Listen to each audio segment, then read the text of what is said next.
أعوذ بالله من الشيطان الرجيم بسم الله الرحمن الرحيم والصلاة والسلام على أشرف الأنبياء والمرسلين نبينا محمد وعلى آله وأصحابه أجمعين وأشهد أن لا إله إلا الله وحده لا شريك له وأشهد أن محمدا عبده ورسوله صلى الله عليه وسلم ثم أما بعد. Allah Azza wa Jal nous dit dans la traduction du verset: Ô mes serviteurs, qui avez commis des excès à votre propre détriment, ne désespérez pas de la miséricorde d'Allah, car Allah pardonne tous les péchés. Oui, c'est lui le pardonneur, le très miséricordieux. Subhanallah, fait partie des règles de base de la aqida, du dogme de l'islam, le fait qu'il soit totalement interdit de désespérer de la miséricorde d'Allah subhanahu wa ta'ala. Qui que tu sois, quoi que tu aies fait.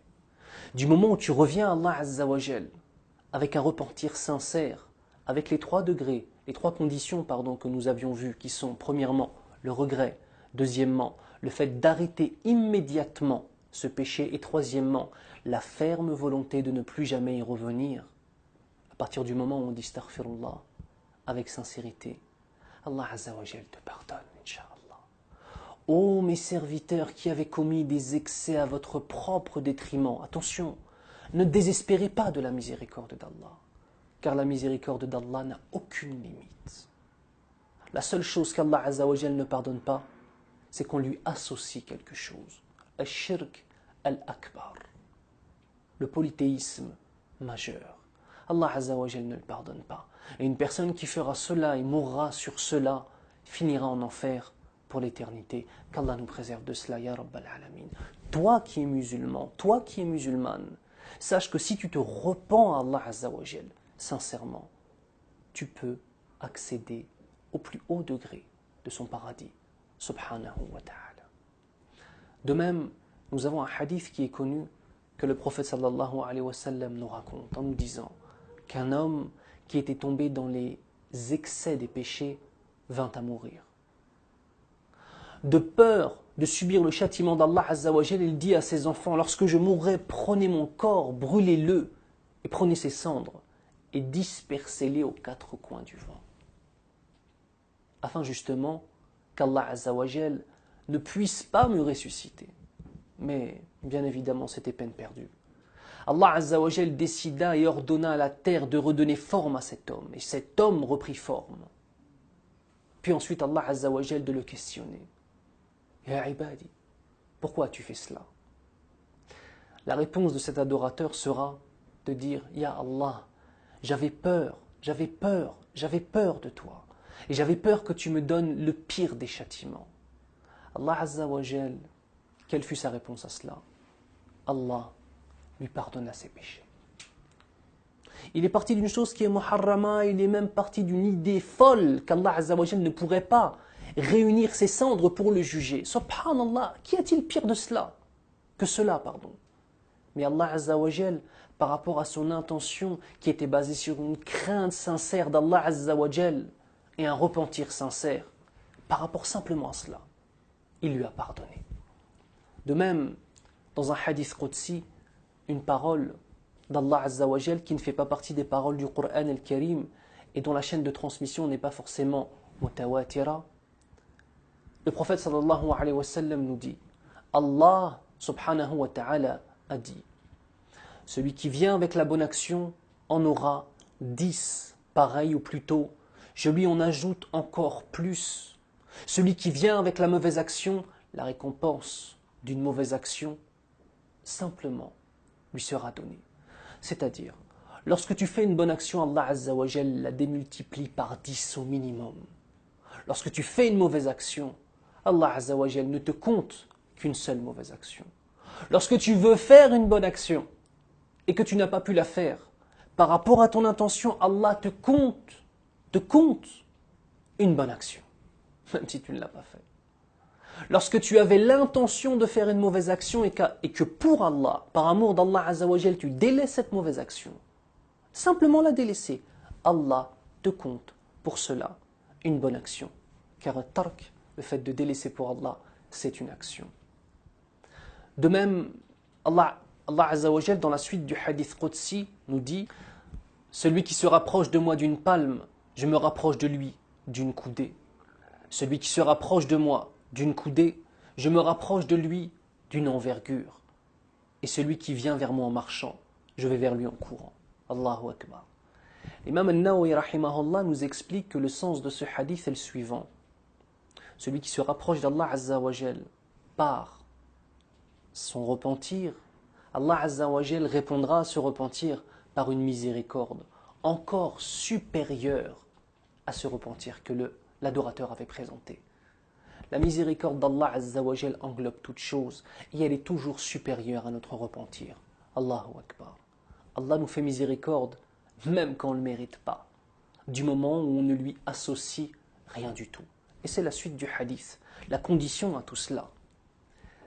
Celui qui me rencontre en ayant avec lui la contenance de la terre comme péché, mais ne m'associant aucune chose, et c'est là la chose la plus importante. Si tu n'associes rien à Allah Azza wa Jal, que tu connais la ilaha illallah avec les conditions de validité de la ilaha illallah, que tu as la foi dans ton cœur, la parole par la langue et les actes par les mains, car une foi sans acte est une foi qui est fausse. Batila.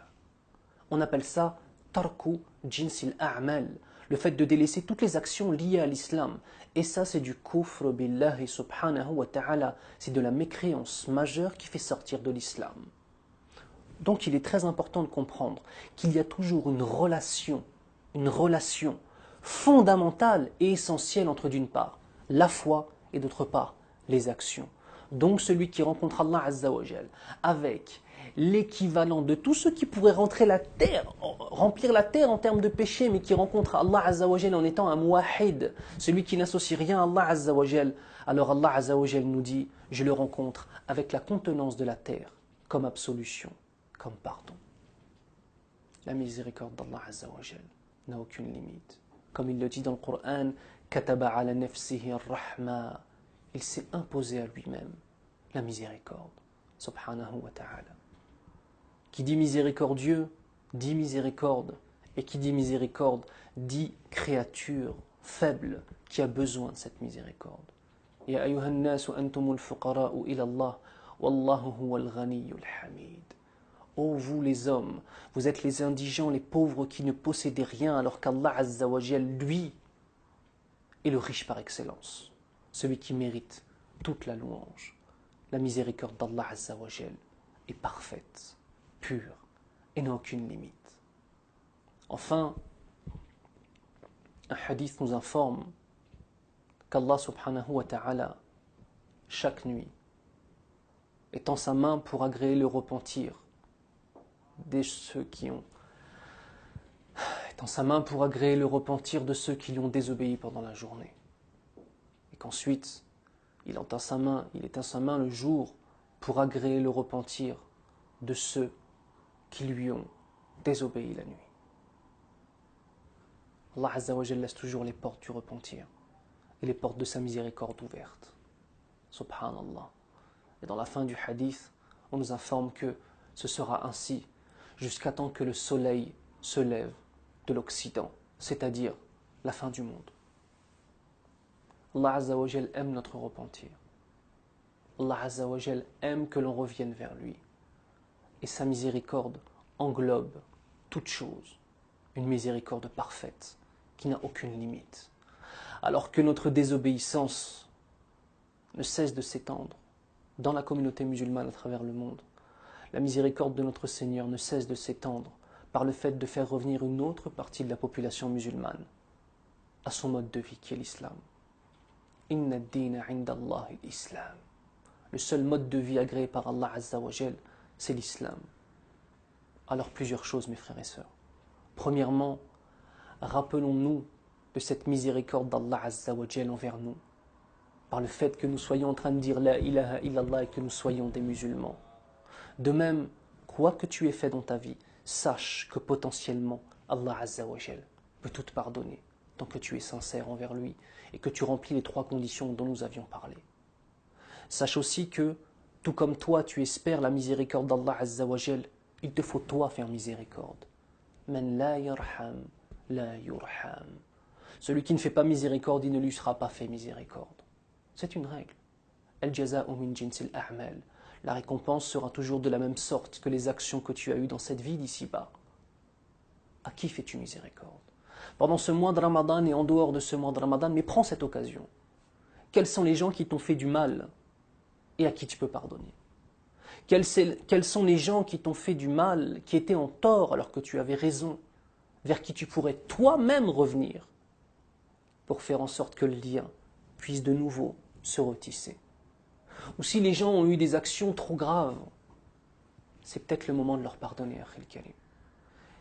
Et je profite de cette vidéo pour dire devant Allah Azza wa Jal que, en espérant la miséricorde d'Allah subhanahu wa ta'ala au jour du jugement, que je pardonne à tous ceux qui ont mal parlé sur moi, que tous ceux qui ont fait des mises en garde sur moi, qui sont des choses infondées, qui m'insultent, qui prennent mon honneur et le mettent plus bas que terre.